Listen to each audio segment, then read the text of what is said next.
పుట్టింటి నుంచి అమ్మ అయితే తన కూతురు ఏం చేసుకోలేదు అన్న ఇదితో అయితే పంపిస్తుంది.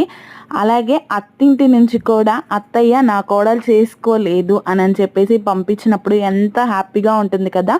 ఇక్కడ మా అత్తయ్య కూడా అలాగే, అమ్మ పొద్దున్న పూట నువ్వు ఎప్పుడన్నా కొంచెం లేవలేకపోయినా అట్లాంటప్పుడు అల్లం పచ్చడి వేసుకోండి దోశల్లోకి, ఇడ్లీల్లోకి. ఇంకా పండుమిరకాయ పచ్చడి, టమాటా పచ్చడి అయితే అన్నంలోకి వేసుకోవడానికి బాగుంటుందని అయితే చేసి అయితే పంపించింది. ఇంకా నాకు వచ్చు పచ్చళ్ళు చేయడం, కానీ మా అత్తయ్య అయితే వద్దులే అత్తయ్య నీకు ఓపిక లేదన్నా వినదు, నా కోసం అయితే పచ్చళ్ళు అయితే చేసి పెట్టింది. ఇంకా వేటిల్లో అయితే తాలింపు అయితే వేయలేదు, ఎందుకంటే ఆ నూనె అంతా మనం తీసుకొచ్చుకునేటప్పుడు బ్యాగ్స్కి అంతా అయిపోయి ఖరాబ్ అవుతాయి అని చెప్పేసి తాలింపు వేయలేదు, నువ్వు వేసుకో అని చెప్పింది. ఇంకెక్కడైతే చింతకాయ పచ్చడి, అమ్మ అయితే చింతకాయ పచ్చడి లాస్ట్ టైం తిరగదొక్కాం కదా అదైతే పెట్టి పంపించింది. ఇంకా దీన్ని అయితే వేరే జాడీలో కానీ ప్లాస్టిక్ డబ్బాలో కానీ షిఫ్ట్ అయితే చేసుకోవాలి.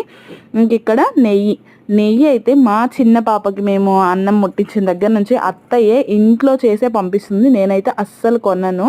మా చిన్న పాప అయితే నెయ్యి చాలా ఇష్టంగా తింటుంది. ఇంకా మా వారి కోసం ఉప్పు మిరకాయలు, ఈ ఉప్పు మిరకాయలు అయితే మా వారు పప్పు అలా చేసినప్పుడు అయితే వేయించుకొని తింటారు. మా వారికి అయితే ఉప్పు మిరకాయలు చాలా ఇష్టం. వీడియో నచ్చినట్లయితే ప్లీజ్ సబ్స్క్రైబ్.